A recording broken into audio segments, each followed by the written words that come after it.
But first, a story that no one's talking about is the massive pipeline that is nearly set to go online. Now, it starts in Nigeria. It flows through Niger on its way up into Europe. Chevron and the United States have already invested $13 billion into this pipeline. And guess what, guys? After the Nord Stream pipeline destruction, Chevron stepped up production to get this up and running. Hey, we'll speed this up. We'll fast track this. And now the people of Niger are saying, wait a second. Why are we going to allow a pipeline to flow right through our country so Europe can have natural gas? You are doing nothing for us. You continue to steal from us. Sorry, no more pipeline. This is why Europe is terrified this morning. The United States already blew up the Nord Stream pipeline, put their own pipeline into action in Africa. It's a smart business move, right? We'll just blow up the competition. Imagine Walmart doing that to Target stores. Yeah, we're just going to blow up those stores. Now you got to shop at Walmart. And now Niger is saying, hey, sorry, you're not going to use our country to transport your natural gas into Europe. Get out of here. So Europe is facing catastrophe with no Nord Stream pipeline coming from Russia any longer. And now the threat of this pipeline being shut down through Africa. This was their salvation, this pipeline. And then add into it uranium and Europe's nuclear power. The United States gets over 50% of its uranium from Russia, despite all of the sanctions that the United States has placed against Russia. They left uranium off the list. I love this. I love that they chose to sanction every other thing, but they left uranium off the list because we need it so badly. We need it desperately. Why? The United States is so heavily dependent on Russia for uranium that Putin could literally flip a switch, literally destroy the American economy by turning off the lights.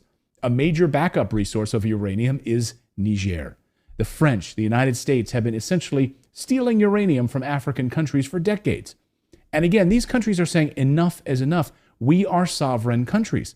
Get out of here. We are going to keep our own minerals and make our own decisions. And Russia is giving them that option right now. We want you to keep your sovereignty. We want you to be an independent country, not a slave to the West. Listen to Africa Bureau Chief Musa Ibrahim explain how the people of Africa want to gain back their wealth, their minerals, stop giving it away to America and Europe. What people want is to gain back their wealth, back their uranium, their gold, their iron, their phosphate, their oil, their gas. And this scares the West because this means the true democracy will take place in Africa when people actually own their own land and the wealth of Africa does not go untaxed, unsupervised from the mines in Niger to the banks of Paris and the financial sector in Britain. And he's right. Niger's coup isn't happening in a vacuum. This isn't a singular event. They're now pushing back against this neocolonialism in a larger multipolar world, saying this unipolar order that America has ruled for many, many years, seeking to keep your boot on the people of Africa, is not going to stand anymore. Africans are seeking to regain their national sovereignty. Africa is saying, hey, we are rich in uranium, but we don't get to benefit from any of it because you steal it from us. We will enrich our own uranium and we will sell it to you and you'll pay us for it. No more theft. Africa is in the middle of a revolution right now. Take a look at this map just published on Friday. These are all of the African nations that have now signed military agreements with Russia. And even a few of those in white are getting ready to partner with Russia as well. Damn, that's a lot of red. Now, we'll come back to that map in a moment. But first, this weekend, we saw dramatic developments. Russian flags raised in the air throughout the continent. First to Niger, the country that started it all.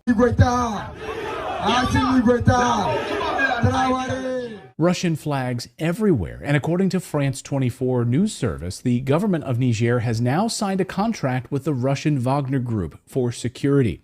And they need it because the coup in Niger has entered the point of no return right now. The people rising up against France, against the United States' influence in that country. The Western powers that have controlled Niger for decades are now being pushed out.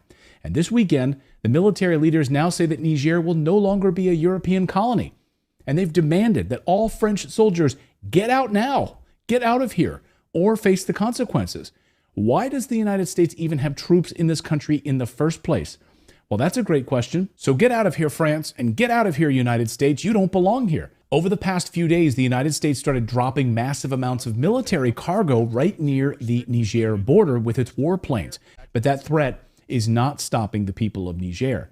Tens of thousands of people marching in that country this weekend, celebrating their independence and shouting no to foreign military bases, no to poverty, no to the West stealing their uranium, their phosphate, and other minerals.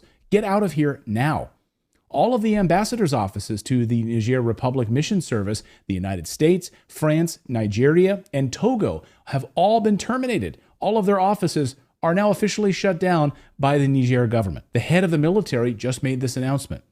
So other African nations are now showing their support for Niger and starting to say the very same thing. Get out of our country. This weekend, the people in Senegal rising up against Western colonial governments controlling their country. The CIA, MI6, and other Western intelligence services are doing whatever they can right now, spinning their wheels, trying to hold on to power in these countries with their puppet governments. The people in West Africa are fiercely anti-American imperialism, so it wasn't a surprise then to see the country of Guinea announce they are supporting Niger as well. La République de Guinée réaffirme par ce communiqué sa vision panafricaniste en apportant sa solidarité à la population nigérienne. This is massive, and Colonel Douglas McGregor says the people who've had their minerals stolen for years are saying enough is enough. Get out of my country. The Africans are fed up with it. And so this is an example in Niger of where a supposedly U.S.-backed government with a U.S.-trained military suddenly turned around and said, I think all of you white people need to get out of here. We've had it with you. Go away. Go, Europeans leave.